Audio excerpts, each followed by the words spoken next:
Langit Jakarta kelabu, seolah-olah menangis bersama hati Sylvie, di sudut gang sempit di kawasan Kalijodo. Di bawah lampu neon yang berkedip-kedip, Sylvie berdiri dengan gaun merah ketat yang sudah usang. Rambutnya yang panjang, dibiarkan tergerai, menutupi sebagian wajahnya yang penuh polesan make up tebal, untuk menyembunyikan garis-garis keletihan. Usianya baru 27 tahun, tetapi matanya menyimpan cerita puluhan tahun penuh luka.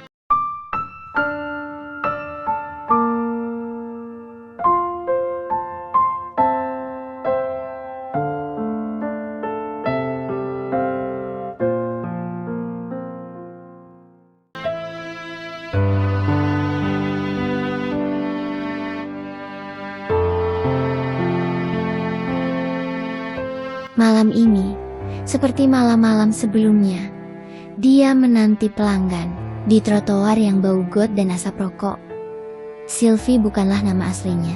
Dia lahir sebagai Siti Aisyah, anak petani miskin dari sebuah desa di Jawa Tengah. Dulu, dia bermimpi menjadi guru, mengajar anak-anak desa membaca dan menulis, tapi hidup tidak pernah berpihak padanya. Ayahnya meninggal karena sakit paru-paru. Ibunya menikah lagi dengan pria kasar yang memandang Sylvie sebagai beban. Di usia 15 tahun, dia dikirim ke Jakarta untuk bekerja sebagai pembantu rumah tangga. Namun, nasib justru membawanya ke dunia gelap.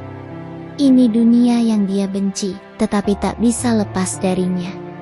Di sisi lain kota, di sebuah panti asuhan kumuh di pinggiran Jakarta Utara, Najib, seorang anak yatim, berusia 10 tahun, meringkuk di sudut kamar tidur yang penuh sesak. Matanya yang besar dan polos menatap langit-langit yang retak, berharap bisa melihat bintang-bintang yang dulu ibunya ceritakan sebelum meninggal karena kecelakaan tragis. Ayahnya sudah lama pergi, meninggalkannya tanpa kenangan. Panti asuhan, itu adalah dunianya sekarang. Tempat di mana anak-anak berebut makanan dan kasih sayang yang nyaris tak ada. Najib sering bermimpi tentang ibunya, tentang pelukan hangat yang kini hanya tinggal bayang-bayang.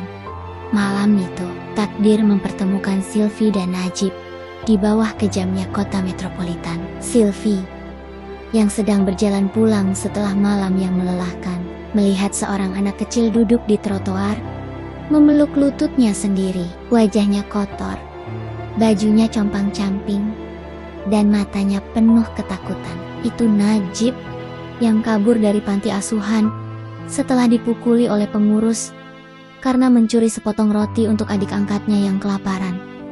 "Kenapa kamu di sini, Nak? Sudah malam?" tanya Sylvie. Suaranya lembut meski tubuhnya lelah. Najib menatapnya. "Dengen, curiga."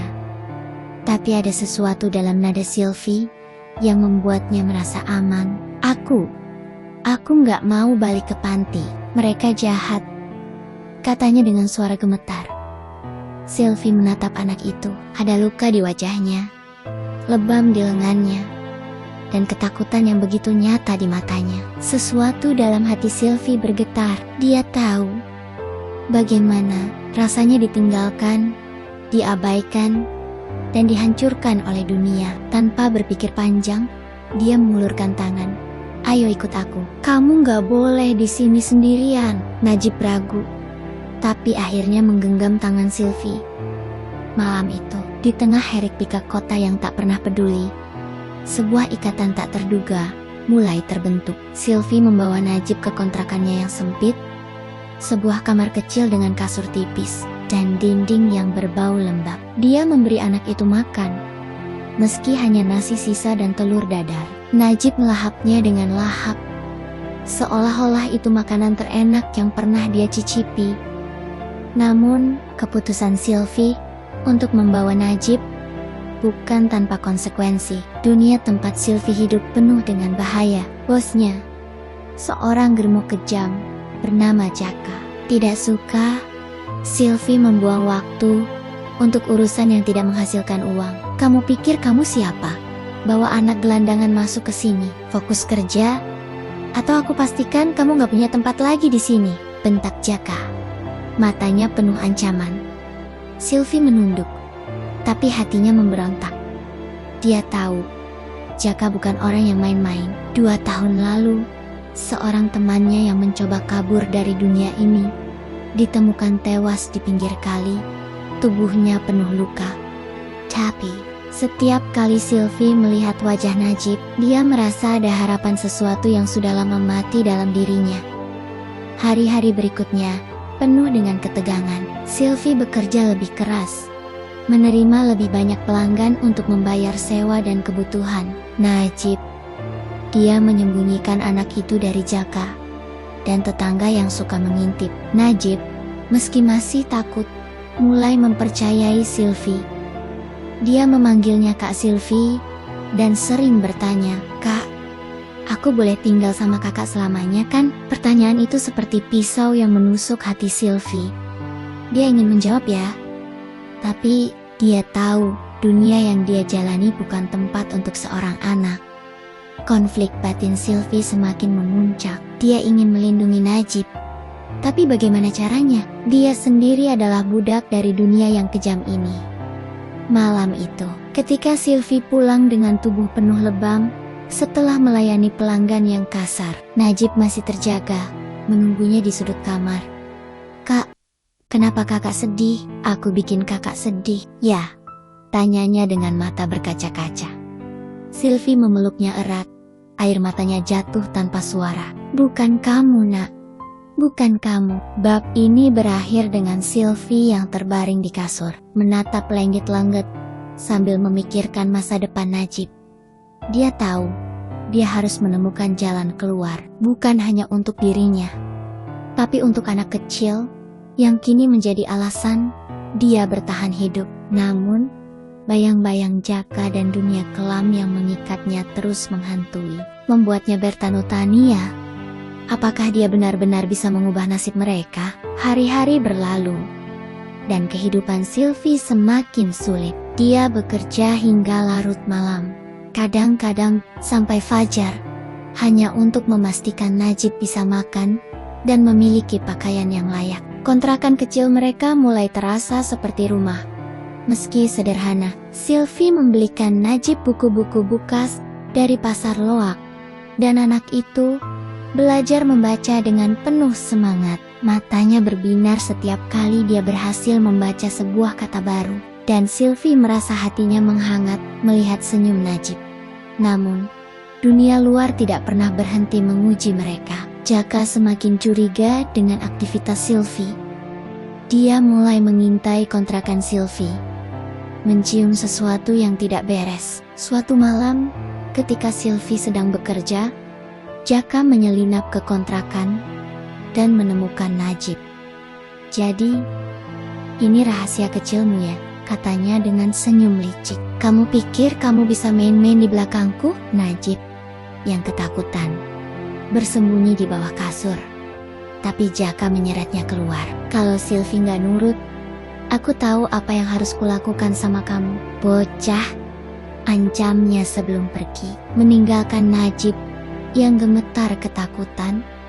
Ketika Sylvie pulang dan mendengar cerita Najib, dia panik. Dia tahu Jaka bukan orang yang hanya mengganggu. Dia pernah melihat apa yang Jaka lakukan pada mereka yang berani melawan.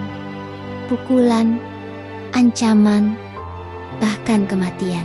Tapi Sylvie tidak bisa menyerah. Dia memutuskan untuk mencari cara agar Najib bisa kembali ke sekolah. Meski itu berarti dia harus bekerja lebih keras lagi. Sylvie mulai menabung setiap rupiah yang dia dapat, menyisihkan sebagian dari penghasilannya untuk mendaftarkan Najib ke sekolah dasar negeri di dekat kontrakan. Dia berbohong pada kepala sekolah, mengatakan bahwa Najib adalah adiknya karena dia tahu statusnya sebagai pekerja seks akan membuat orang-orang menjauh. Najib, yang awalnya takut, mulai menikmati sekolah. Dia pintar, dan gurunya sering memuji kemauannya. Tapi kebahagiaan itu rapuh. Suatu hari, ketika Sylvie menjemput Najib dari sekolah, seorang ibu-ibu tetangga melihat mereka dan mulai menyebarkan gosip. Itu si pelacur dari Kalijodo. Kok bisa-bisanya bawa anak ke sekolah? Bisik mereka. Gosip itu sampai ke telinga Jaka, yang semakin marah. Dia menyerbu kontrakan Sylvie malam itu, memukulinya di depan Najib. Kamu pikir kamu bisa hidup normal? Kamu milikku, Sylvie, dan anak ini cuma beban. Bentak Jaka, tangannya masih menggenggam ikat pinggang yang baru saja digunakan untuk memukuli Sylvie. Najib menangis di sudut, berteriak memohon Jaka berhenti. Sylvie, dengan wajah penuh darah, memeluk Najib dan berjanji dalam hati bahwa dia akan melindungi anak itu. Apapun yang terjadi, tapi luka di tubuhnya tidak sebanding dengan luka di hatinya. Dia merasa gagal menjadi manusia yang layak, gagal memberi Najib kehidupan yang baik. Di tengah keputusasaan, Sylvie bertemu dengan seorang pelanggan tetap, seorang pria tua bernama Pak Hasan, yang ternyata adalah mantan guru. Berbeda dengan pelanggan lain, Pak Hasan selalu memperlakukan Sylvie dengan hormat. Ketika Sylvie menceritakan tentang Najib, Pak Hasan menawarkan bantuan. Aku punya teman yang punya yayasan kecil. Mereka bisa membantu anak seperti Najib dengan beasiswa, katanya. Harapan kecil itu seperti cahaya di ujung terowongan. Sylvie mulai bekerja lebih giat, bahkan mengambil pekerjaan tambahan sebagai penutup shift di warung makan. Tapi Jaka tidak tinggal diam. Dia mulai memerah Sylvie, menuntut lebih banyak uang sebagai pajak atas keberadaan Najib. Sylvie terjebak dalam lingkaran setan. Semakin keras dia berusaha, semakin kuat cengkeraman Jaka. Bab ini diakhiri dengan Sylvie yang duduk di samping Najib yang sedang tertidur, memandang wajah polos anak itu. Dia berjanji pada dirinya sendiri bahwa dia akan membawa Najib keluar dari neraka ini, meski itu berarti dia harus mengorbankan nyawanya sendiri. Di luar, hujan turun deras, seolah-olah langit ikut menangis atas nasib mereka. Sylvie mulai merencanakan pelarian. Dia tahu satu-satunya cara untuk menyelamatkan Najib adalah meninggalkan Jakarta dan dunia kelam yang telah menjeratnya selama ini. Dengan bantuan Pak Hasan, Sylvie berhasil menghubungi yayasan yang bersedia memberikan beasiswa untuk Najib. Yayasan itu berlokasi di Yogyakarta, jauh dari cengkeraman Jaka. Tapi ada syarat. Najib harus tinggal di asrama yayasan, dan Sylvie tidak boleh ikut. Keputusan itu seperti pisau yang menusuk jantungan Sylvie. Dia sudah menganggap Najib sebagai keluarganya. Satu-satunya alasan dia bertahan hidup, tapi dia tahu ini adalah kesempatan terbaik untuk Najib, kesempatan untuk memiliki masa depan yang tidak ternoda oleh dunia Sylvie. Dengan berat hati, dia setuju. Namun, Jaka tidak mudah dilepaskan. Dia mencium rencana Sylvie dan mengancam akan membunuh Najib jika Sylvie berani kabur. Kamu pikir kamu bisa lari? Aku tahu segalanya tentangmu. Dan anak itu, dia nggak akan selamat kalau kamu coba-coba, katanya dengan nada yang membuat bulu kuduk Sylvie berdiri. Sylvie terjebak antara dua pilihan yang sama-sama menyakitkan. Meninggalkan Najib untuk menyelamatkannya, atau tetap bersama dan menyeretnya ke dalam bahaya yang lebih besar. Dia mulai mengkuri-kuri waktu untuk mengumpulkan uang, menjual perhiasan murah yang dia miliki, bahkan mencuri sedikit dari dompet pelanggan. Setiap rupiah yang dia kumpulkan adalah langkah menuju kebebasan, tapi juga langkah menuju bahaya lebih besar. Sementara itu, Najib mulai menyadari bahwa ada sesuatu yang salah. Dia sering mendengar Sylvie menangis di malam hari. Meski Sylvie berusaha menyembunyikannya. Kak, aku nggak mau ke Yogyakarta kalau kakak nggak ikut, katanya suatu malam, memeluk Sylvie dengan erat. Sylvie tidak bisa menahan air matanya. Kamu harus pergi, Najib. Di sana, kamu akan punya masa depan. Kakak cuma ingin kamu bahagia, jawabnya. Suaranya parau. Tapi sebelum rencana itu terwujud, musibah datang. Jaka, yang semakin paranoid, menyewa preman untuk mengintimidasi Sylvie. Suatu malam, ketika Sylvie sedang menjemput Najib dari sekolah, mereka diserang. Sylvie dipukuli hingga babak belur, dan Najib diseret ke dalam mobil. Sylvie berteriak, memohon, bahkan berlutut di depan preman itu, tapi mereka hanya tertawa. Jaka bilang, "Ini cuma peringatan, lain kali anak ini gak cuma dikurung," kata salah satu preman sebelum melempar Najib ke trotoar. Malam itu, Sylvie memeluk Najib yang menangis ketakutan. Tubuhnya sakit, tapi hatinya lebih hancur lagi. Dia tahu dia tidak bisa menunda lagi. Dia harus bertindak, meski itu berarti menghadapi Jaka secara langsung. Bab ini diakhiri dengan Sylvie yang menulis surat untuk Najib, berisi janji bahwa dia akan selalu mencintainya. Apapun yang terjadi, dia menyembunyikan surat itu di bawah bantal Najib, berharap anak itu akan membacanya suatu hari nanti, ketika dia sudah jauh dari neraka ini.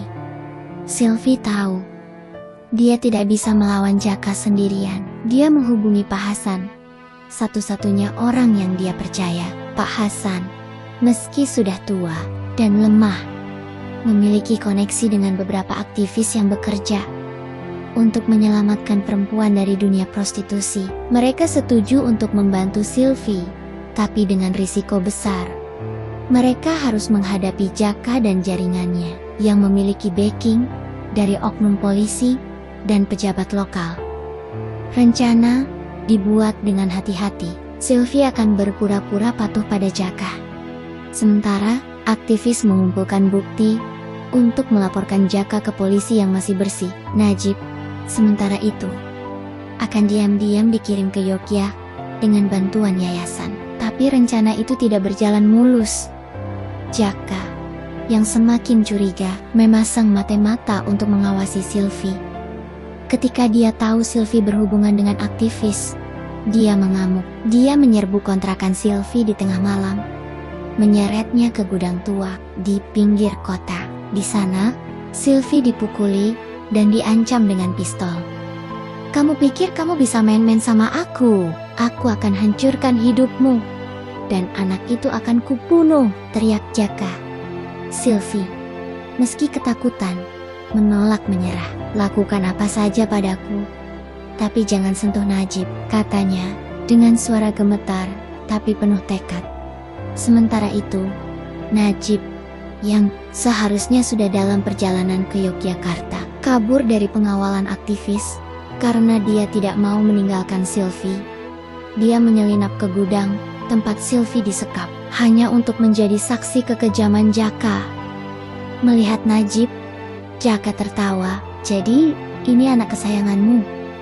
Bagus, kalian bisa mati bersama." Di saat kritis itu, aktivis dan polisi yang bekerja sama dengan mereka tiba.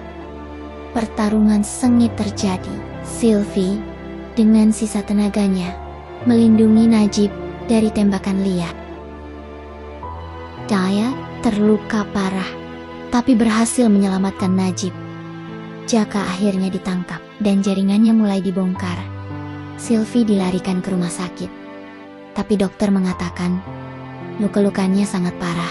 Najib, yang menolak meninggalkan sisinya, menangis di samping ranjang rumah sakit. "Kak, jangan tinggalin aku," katanya berulung-uling Sylvie dengan napas yang semakin lemah, menggenggam tangan Najib. "Kamu harus kuat, nak. Kakak akan selalu ada di hatimu," katanya sebelum kehilangan kesadaran. Bab ini diakhiri dengan Sylvie yang terbaring di rumah sakit, diambang hidup dan mati, sementara Najib berdoa dengan air mata yang tak berhenti. Nasib mereka masih tergantung, tapi ikatan antara mereka telah menjadi sesuatu yang tak bisa dipisahkan oleh waktu atau kematian. Keajaiban terjadi. Sylvie selamat, meski harus menjalani pemulihan panjang. Luka-lukanya meninggalkan bekas permanen, tapi semangatnya tidak pernah padam. Dengan bantuan aktif. Dia akhirnya keluar dari dunia prostitusi. Dia pindah ke Yogyakarta bersama Najib, di mana dia bekerja sebagai penutup shift di sebuah warung kecil milik yayasan. Najib tumbuh menjadi anak yang cerdas dan penuh kasih sayang. Dia lulus dari sekolah dengan nilai terbaik dan mendapatkan beasiswa untuk kuliah di universitas ternama. Setiap prestasinya dia persembahkan untuk Sylvie, yang dia panggil ibu dengan penuh cinta. Sylvie, yang awalnya hanya ingin menyelamatkan Najib, menemukan makna baru dalam hidupnya. Dia mulai membantu yayasan menyelamatkan perempuan lain yang terjebak dalam dunia yang sama seperti dirinya dulu. Dengan kerja keras dan dukungan dari komunitas, Sylvie membuka usaha kecil, sebuah toko kelontong yang akhirnya berkembang menjadi jaringan warung di beberapa kota. Bertahun-tahun kemudian, ketika Najib berdiri di panggung wisuda dengan toga di pundaknya, dia memandang Sylvie di antara penonton. Air mata mengalir di wajah mereka berdua. "Ini untukmu, Ibu," kata Najib dalam pidatonya, membuat seluruh ruangan terdiam oleh emosi. Sylvie, yang kini hidup berkecukupan, tidak pernah melupakan perjuangan mereka. Dia membangun sebuah panti asuhan kecil di Yogyakarta, tempat anak-anak seperti Najib dulu bisa menemukan harapan. Di dinding panti itu, dia memasang sebuah plakat sederhana untuk mereka yang terluka, tapi tidak pernah menyerah. Cerita ini berakhir dengan Sylvie dan Najib yang berdiri di depan panti asuhan baru, memandang matahari terbenam. Mereka telah melalui neraka bersama, tapi cinta dan pengorbanan mereka telah mengubah nasib menjadi sesuatu yang indah. Di tengah luka dan air mata, mereka menemukan cahaya-cahaya yang lahir dari kasih sayang seorang wanita yang pernah dipandang rendah dan seorang anak yatim yang tidak pernah menyerah bermimpi.